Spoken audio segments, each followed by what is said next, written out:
जो कुछ कहूँगा सच के सिवा कुछ नहीं कहूँगा।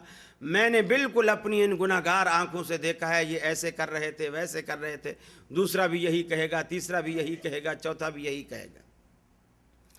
अब इस्लाम ये कहता है उस जज का फर्ज ये है, अगरचे जज समझ रहा हो कि ये जिस बंदे के बारे में ये कह रहे हैं वो बंदा ऐसा दिखता नहीं, ऐसा लगता नहीं, ऐसा मुमकिन नहीं, वो ऐसा कर नहीं सकता, वो रो रहा है, कसमें खा रहा है, कुछ कर रहा है, लेकिन ये चार बंदे गवाही दे रहे हैं। इस्लाम ये कहता है उस जज को फैसला करना चाहिए कि वो जानी है और उसको सज़ा देनी चाहिए। अब ये मामला अल्लाह पर छोड़े, अगर वो गवाही झूठी है तो वो झूठे गवाह अल्लाह के यहाँ पेश होंगे और अल्लाह के यहाँ वो सुरखरू होगा जिसको दुनिया में नाजायज़ सज़ा दी गई। अल्लाह रब्बुल आलमीन उसको हो सकता है उसके गुनाहों का कफ़ारा बना दे, आखिरत की निजात का ज़रिया बना दे, कुछ बना दे, लेकिन दुनिया में जज ज़ाहिर पे फैसला करेगा, इसलिए कि बातिन को वो नहीं जानता। सेम यही मामला हदीस के रावियों का है। सेम यही मामला, अगर चार बंदे खड़े हैं, वो सिलसिला है रावियों का, वो कहता है मैंने अल्लाह तबारक व तआला के रसूल से सुना है, और ये कहने वाला अगर झूठा नहीं है, और मुहद्दिसीन ने इतनी एहतियातें की कि अगर किसी ने देखा ना कि भी इस मुहद्दिस ने, इस रावी ने, इस बयान करने वाले ने ये रिवायत बयान की है, वो ये भी देखते थे इसके हाफजे में बिगाड़ तो नहीं है, इसका हाफजा कमज़ोर तो नहीं है। ऐसी भी हदीसें हैं जो मुहद्दिसीन बयान करते हैं कि इसकी इस उम्र तक की रिवायतें काबिल कबूल हैं, इस उम्र के बाद की रिवायतें काबिल कबूल नहीं हैं। क्यों? कि इस उम्र तक इसका हाफजा कवी था, इस उम्र के बाद इसके हाफजे में ज़ोफ़ आ गया था। यहाँ तक एहतियात है। इसकी जवानी की हदीसें काबिल कबूल हैं, इसके बुढ़ापे में जाकर के इसके हिफ्ज़ में इख्तलात पैदा हो गया था, किसी शागिर्द को दूसरी तरह बात करता था, दूसरे शागिर्द को दूसरी तरह बात करता था, जबकि जवानी तक उसके जितने शागिर्द गुजरे हैं सारे एक ही बात कर रहे हैं, उसमें कोई इस्तराब नहीं था, कोई इख्तलात नहीं था, वो सारे। यहाँ तक एहतियात है, और यहाँ तक भी एहतियात है कि वो रावी हदीस में तो झूठ नहीं बोल रहा, लेकिन दीगर मामलात ज़िंदगी में तो झूठ नहीं बोलता।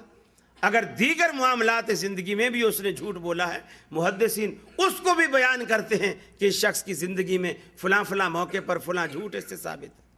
ये इस्लाम वाहिद वो मज़हब है दुनिया में कि अल्लाह तबारक व तआला ने जो आसमानी किताब नाजिल की है, न सिर्फ उस किताब की हिफाजत हुई बल्कि रसूलुल्लाह सल्लल्लाहु अलैहि वसल्लम की 23 साला दौरे नबूवत की ज़िंदगी की ऐसी हिफाजत फरमाई। सिर्फ ये नहीं कि अल्लाह के रसूल मुस्कराते कैसे थे, अल्लाह के रसूल की दाढ़ी मुबारक में कितने बाल सफ़ेद थे, सहाबा किराम ने ये तक गिन के उसको बयान किया। हमने अल्लाह तबारक व तआला के रसूल की दाढ़ी मुबारक में कितने बाल सफ़ेद देखे, अल्लाह के रसूल कुर्ता किस तरह का पहनते थे, चादर किस तरह बांधते थे, लुंगी किस तरह बांधते थे, आप टोपी रुमाल किस तरह इस्तेमाल करते थे, बाल किस तरह रखते थे, गुस्से के वक्त आपकी कैफियत क्या होती थी, हंसते वक्त क्या होती थी, आप मजाक किस तरह फरमाते थे, आपका चलने का अंदाज क्या था, किसी से मिलने का अंदाज क्या था, घर में आपका अंदाज क्या था, असहाबे सुफ़ा के सामने आपका अंदाज क्या था, मस्जिद में आपका अंदाज क्या था, बहैसियत खतीब आपका अंदाज क्या था, बहैसियत इमाम आपका अंदाज क्या था, बहैसियत सिपह सालार आपका अंदाज क्या था। एक एक चीज़, हत्ता के बाथरूम के जाने तक के आदाब अल्लाह तबारक व तआला के रसूल की ज़ुबान मुबारक से, आपकी ज़िंदगी से एक एक चीज़ महफूज है।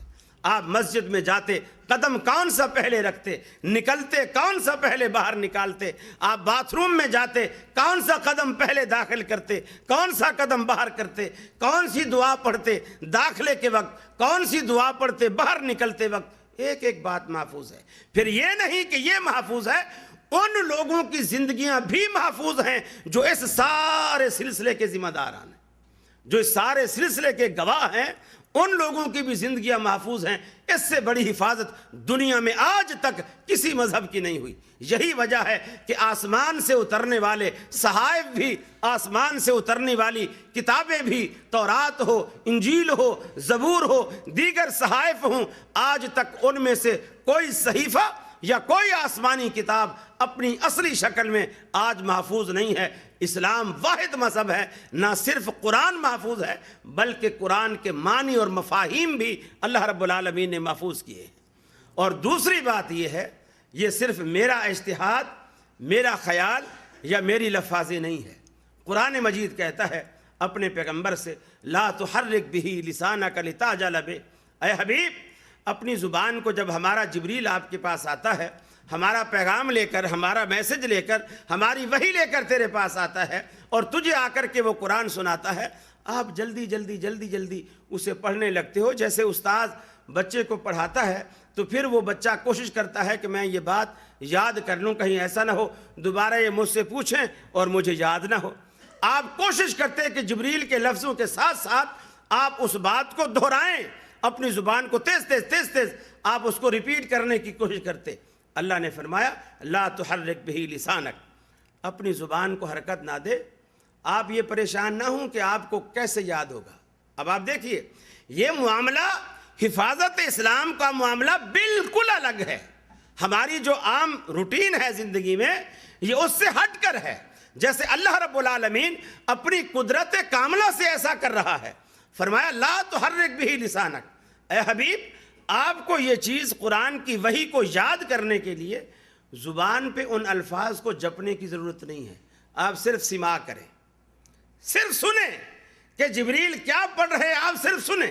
لا تحرک بہ لسانک لتعجل بہ، تاکہ آپ جلدی جلدی جلدی جلدی کرتے ہیں آپ ایسا نہ کریں. ان علینا جمعہ وقرآنہ، یہ تو ہمارا ذمہ ہے. آپ کو کس نے کہہ دیا ہے کہ یہ آپ کی ذمہ داری ہے کہ لوگوں کو